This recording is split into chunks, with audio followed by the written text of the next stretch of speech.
Hi ನಮಸ್ಕಾರ ಎಲ್ಲರಿಗೂ. ಎಲ್ಲ ಹೇಗಿದ್ರಿ? ಎಲ್ಲರಿಗೂ ಗಣೇಶ ಹಬ್ಬದ ಹಾರ್ದಿಕ ಶುಭಾಶಯಗಳು.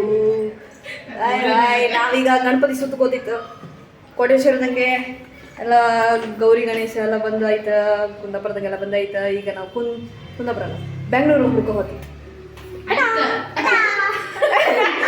ನಾವಿಪ್ಪದಲ್ಲಿ ಗಣಪತಿ ಕೂರಿಸಿದ್ರ ಅಲ್ಲಿ ಹೋಗಿ ದೇವ್ರಿಗೆ ನಮಸ್ಕಾರ ಮಾಡಿ ಪ್ರಸಾದ ಎಲ್ಲ ತಕೊಂಡು ಅಲ್ಲಿಂದ ಇನ್ನೊಂದು ಗಣಪತಿ ನೋಡೋಕೆ ಹೋಯ್ತು. ಅಲ್ಲಂತೂ ಕ್ಯೂ ಅಂತೂ ಎಷ್ಟು ಉದ್ದ ಲೈನ್ ಅಂದರೆ ಅದಕ್ಕೆ ಈಚೆಗೆ ದೇವಸ್ಥಾನ ಐತೆ, ದೇವ್ರಿಗೆ ಕೈ ಮುಖ ಬಂಪ ಅಂತ ಹೋಯ್ತು. ಅಲ್ಲಿ ಕಂಬತ್ತಿಗೆ ದೇವಸ್ಥಾನ ಮುಚ್ಚಿದ್ದೀವಿ. ಅದಕ್ಕೆ ನಮ್ಮ ಕೆಲ ಫ್ರೆಂಡ್ಸನ್ನೆಲ್ಲ ಅಲ್ಲಿ ಬಿಟ್ಟು ನಾವು ಬತ್ತು ಲೈನ್ ಹಂಗೆ ಅನ್ಕೊಂಡು ಹೇಳಿ ಸರಸ್ವತಿ ಮತ್ತು ಶರಣ್ಯಂಗೆ ಫೋಟೋ ಶೂಟ್ ಮಾಡೋಕಿದ್ದಿತ್ತು. ನಾವು ಹೋಯ್ತು ಕಡೆ ಅಲ್ಲೆಲ್ಲ ಕ್ಯೂ ಹಂಗೆ ನಿಂತ್ಕೊಂಡಿರಿ. ನಾವು ಕಾಣಿ ಇಲ್ಲಿ ಫೋಟೋ ಶೂಟ್ ತೆಗೆದು ಬಂದಿತ್ತು. ಒಂದು ಇವಳು ಎಲ್ಲಾದ್ರು ಇವಳಿದು. ಸ್ವಲ್ಪ ತಡ್ದಾದ್ಮೇಲೆ ಶ್ರೇಯಾ ಕಾಲ್ ಮಾಡಿದ್ರು, ಬನ್ನಿ ಮಕ್ಕಳೇ ನಾವಿಲ್ಲೇ ಮಂಟಪದ ಎದುರೇ ಇತ್ತು ಅನ್ಕೊಂಡು. ಕಾಡಿ ಕಂಬತ್ತೆ ಅವ್ರು ಮುಂದೆ ಹೋಗಿದ್ದೀರ, ನಮ್ಗಲ್ಲಿ ಜಾಯ್ನ್ ಅಪ್ಪಕ್ಕೆ ಆಗ್ತಿಲ್ಲ ಇದ್ದಿತ್ತಾ. ಅದಕ್ಕೆ ನಾವು ಮತ್ತೆ ಲೈನ್ ಹಂಗೆ ಬಂತು. ಡೆಕೋರೇಷನ್ ಅಂತೂ ಸಕ್ಕತ್ತಾಯ್ತು. ಕಡಿಗಲ್ ದೇವರಿಗೆಲ್ಲ ಕೈ ಮುಗ್ದು ಪ್ರಸಾದ ತಕೊಂಡು ಅದಾದ್ಮೇಲೆ ಮನೆಗೆ ಹೋಗಿ ಊಟ ಮಾಡೋ ಅಷ್ಟರಲ್ಲೆಲ್ಲ ಲೇಟ್ ಆಯ್ತಾ. ಕಡಿಗೆ ಚಪ್ಪಲಿ ತೊಳಕಿದ್ದಿತ್ತ.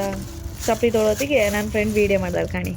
ಅಷ್ಟೆಲ್ಲ ವ್ಲಾಗಾಗೆ ಹೆಂಗಿಂದಲ್ಲೋ ಮಾಡ್ಕೊಂಡ ಇಲ್ಲಿ ಏನ್ ಮಾಡ್ತಾವ್ರೆ ನೋಡಿ ಸ್ವಾಮಿ. ತಿಕ್ತವ್ರೆ ಆಗಳಿಂದ ತಿಕ್ತವ್ರೆ. ಅದು ಬ್ರಷ್ ಹಾಕಿ ತಿಕ್ಬೇಕು ಇವ್ರೆ. ನೀವು ಕೈಯಲ್ಲಿ ತಿಕ್ಕಿದ್ರೆ ಅದು ಹೋಗುದಿಲ್ಲ.